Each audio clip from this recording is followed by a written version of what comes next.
ओम नमस्ते जी। आइए आज की चर्चा प्रारंभ करते हैं।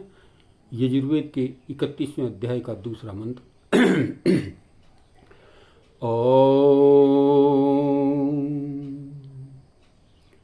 पुरुष एवेद सर्वं यद् भूतं यच्च भाव्यम् उतामृतत्वस्येन सानो यदन्येनातिरुह्यति।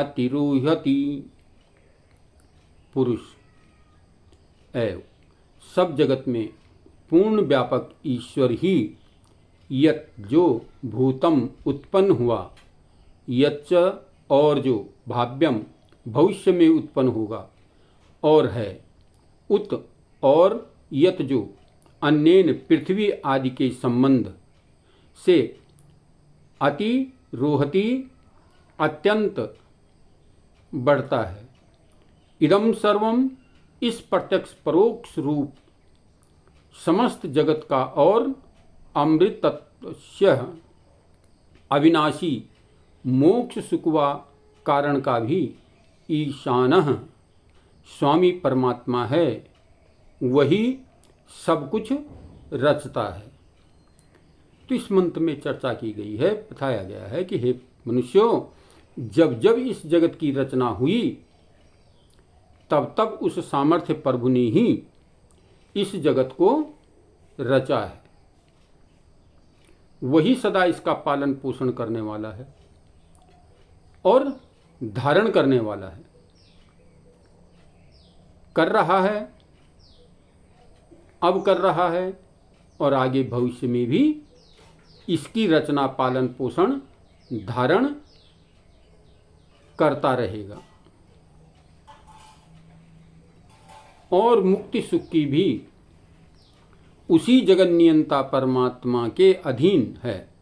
वही प्रभु अपने प्यारे अपने जीवन को पवित्र वेदानुसार पवित्र बनाने वाले ज्ञानी भक्तों को मुक्ति दे करके सदा सुखी रखता है।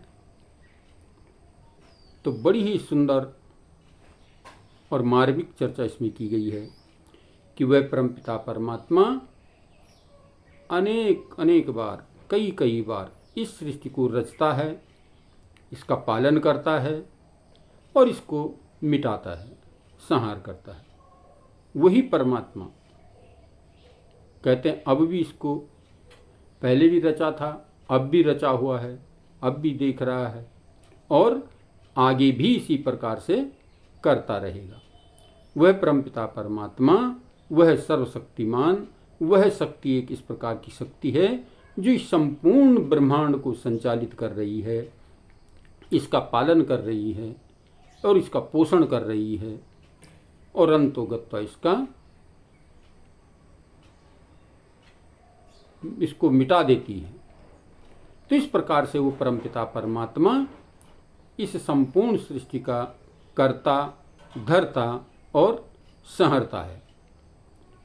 और कहते हैं जो विद्वान लोग जो उस परमपिता परमात्मा के प्यारे बन जाते हैं, पवित्र वेद का अनुसरण करते हुए वेदानुकूल अपने जीवन को चलाते हैं, बनाते हैं, उनको भी इस प्रकार के भक्तों को भी वो परमपिता परमात्मा सदा मुक्ति दे करके सदा सुखी रखता है, मोक्ष प्राप्त करा देता है और मोक्ष के आनंद में वो जो है निरंतर विचरता रहता है। तो इसमें बहुत सुंदर बात बताई गई है कि मनुष्य को निरंतर वेद स्वाध्याय के अनुसार ही अपने जीवन को चलाना चाहिए यदि वो मोक्ष सुख की प्राप्ति चाहता है तो। अन्यथा इस जीवन में बार बार जो है इस धरा पर जन्म लेना पड़ेगा, मृत्यु को प्राप्त होता रहेगा, जन्मेगा मृत्यु को प्राप्त होगा, जन्मेगा मृत्यु को प्राप्त होगा और अपने अपने जिस योनि में जिस प्रकार का कर्म करेगा उसका फल जो है निरंतर भोगता चलेगा। सुख का काम करेगा तो सुख भोगेगा, दुख का करेगा तो दुख भोगेगा। तो इस प्रकार से इस मंत्र में बताया गया है विशेष प्रकार से कि वह परमपिता परमात्मा इस संपूर्ण संसार का नियामक है, पालन करने वाला है, इसका संहार करने वाला है, हम उस परमपिता परमात्मा की भक्ति वेद के अनुसार चलने का प्रयत्न करें, वेद के अनुसार करें। वेदानुकूल उस परमपिता परमात्मा को ही यदि हम अपना इष्ट बना लेते हैं, वेदानुकूल अपने जीवन को चलाने का प्रयत्न करते हैं, तो हमारा जीवन सफल और सार्थक हो जाता है। और वो प्यारा प्रभु हमें फिर जो है इस जीवात्मा को मोक्ष के आनंद में डाल देता है, जहाँ जो है जन्म मरण के बंधन से छूट करके मनुष्य मुक्त हो जाता है और स्वतंत्र भाव से विचरण करता हुआ आनंद ही आनंद का उपभोग करता है, किसी प्रकार के भी दुख कष्ट क्लेश में नहीं फंसता।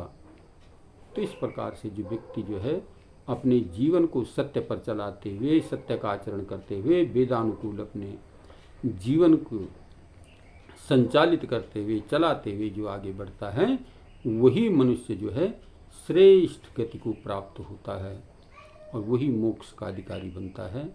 तो आइए इस मंत्र से हम प्रेरणा लें कि हम अपने जीवन को सुमार्ग पर चलाते हुए संपूर्ण संसार उस परमपिता परमात्मा का ही जानते हुए, मानते हुए, उसी प्रकार से अपने जीवन को चलाने का कर्म करते हुए अपने जीवन को आगे बढ़ाएं और जो मनुष्य जीवन का मुख्य उद्देश्य है मोक्ष को प्राप्त करना, इसके लिए निरंतर प्रयासरत रहें और मोक्ष को प्राप्त करने का प्रयत्न करें ताकि हम मोक्ष सुख का आनंद प्राप्त कर सकें। तो आइए आज की चर्चा को यहीं पर विराम करते हैं। ओम शांति।